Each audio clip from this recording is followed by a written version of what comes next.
Hey guys, welcome to my video or my podcast. Fuck you. Good morning, good afternoon, good evening, whenever this video gets you. It's the evening for me. It's all dark outside. Anyway, so today I'm doing a video on the 2020 election. And y'all remember when the progressive left praised Jill Stein's actions when she called for a recount in the 2016 election? It seemed that if the integrity of an election was in question, the legal route or the legal processes seemed like a good way to go then. However, not to the establishment Democrats, because they didn't go that way. They went the way of Russian collusion or Russian interference. And that ended after a years-long tax-funded investigation, Mueller report with no arrests or citations or anything. And y'all remember when the progressives mentioned that this narrative of Russian collusion and shit, when they said, oh, it will encourage Trump to be more hawkish on Russia. And then the Democrats tried to impeach him over a phone call. So now it's 2020, and Trump's support has actually grown. It grew 4 to 5 million votes since the last election. And this is actually a trend that's been prevalent during his presidency, which I think is unique to his administration. Fact check me on that though.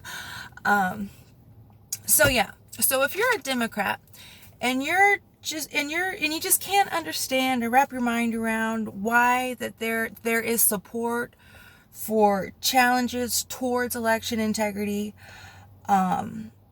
like y'all think we just have an inability to face reality, this chat's for you. So come and chat with me, please, if you want.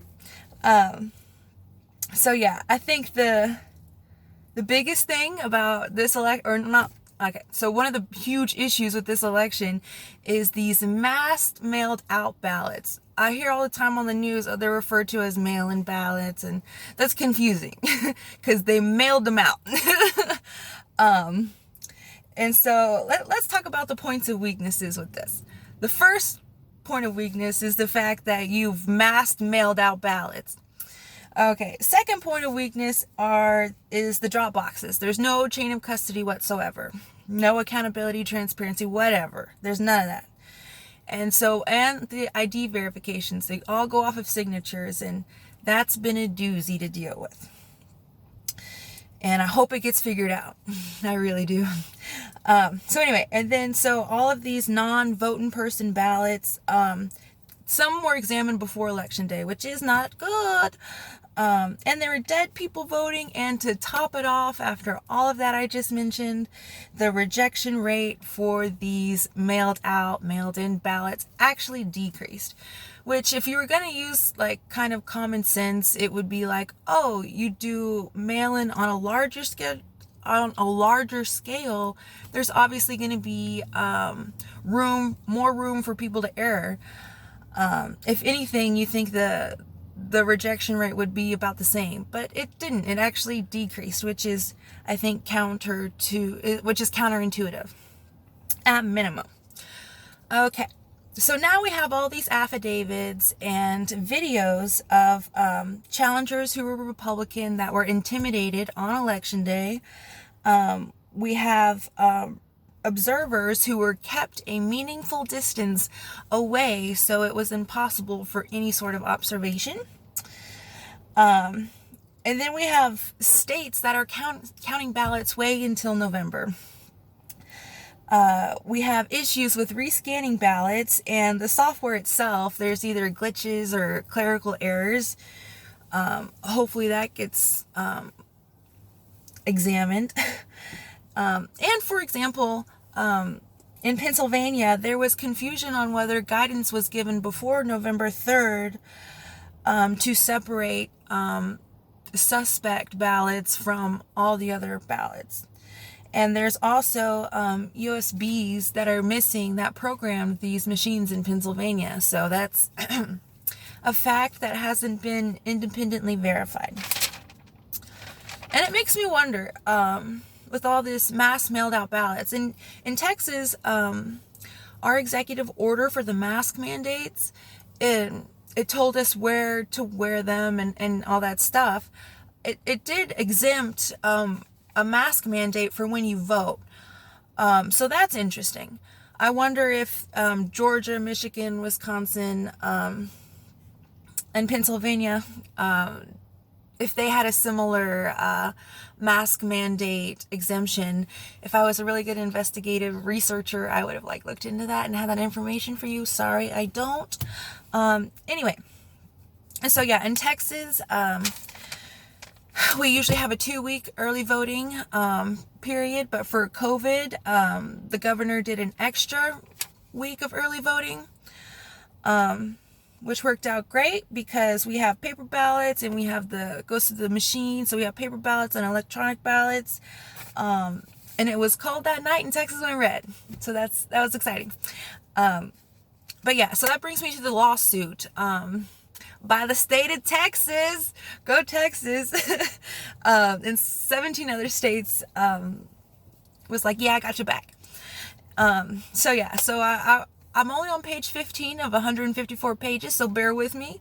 But this is what I've gotten from what I've read. Or here's a quote. Let me quote, better yet.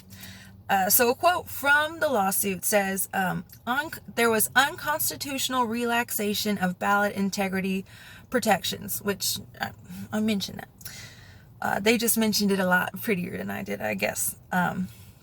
So in the suit, it says they're basically using COVID to commit ultra-vires, I don't know, to basically overstep your power, which, okay. And then another quote from the lawsuit is, taken together, these flaws affect an outcome-determinant numbers of popular votes in a group of states that cast outcome-determinative numbers of electoral votes.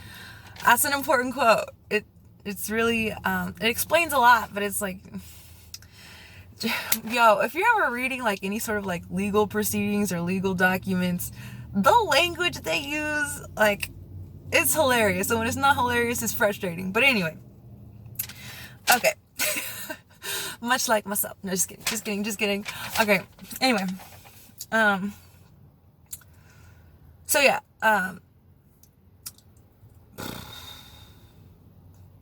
so the lawsuit says there's basically this is an unprecedented moment, and to restore trust in the presidential elections, in this one specifically, we need to recognize just the deadline in the Constitution, which is January 20th.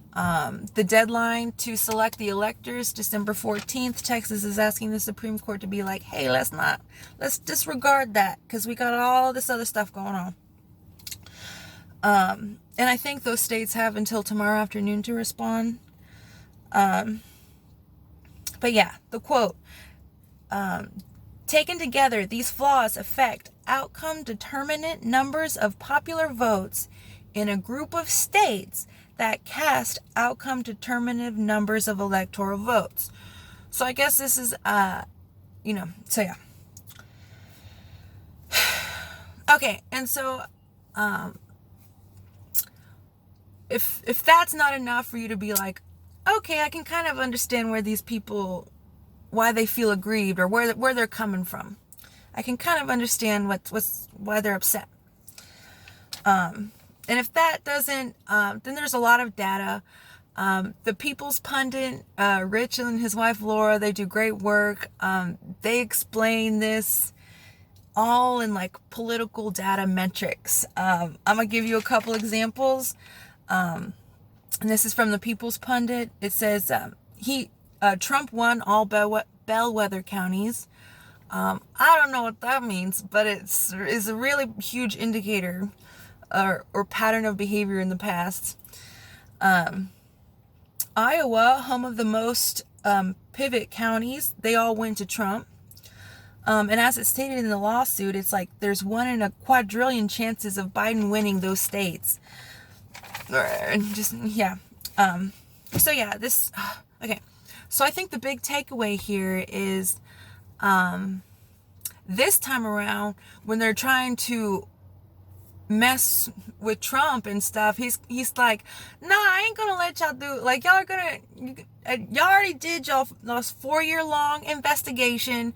The report ended up with nothing. This time you're trying the same bullshit, but doing it in a different way. And so I'm gonna confront it head on, and I don't want none of this to be going in to my next term. And I think that's a good way to fight this. And I think a lot of people appreciate him fighting. And I think, you know, a lesser man wouldn't. So I appreciate him fighting for all the people who voted for him and for election integrity in general. You know, if the Democrats were really serious about it, they wouldn't, they would have, you know, like, they weren't serious about it. So yeah. I'm sorry if I rushed this video. I don't know how these end up being so long.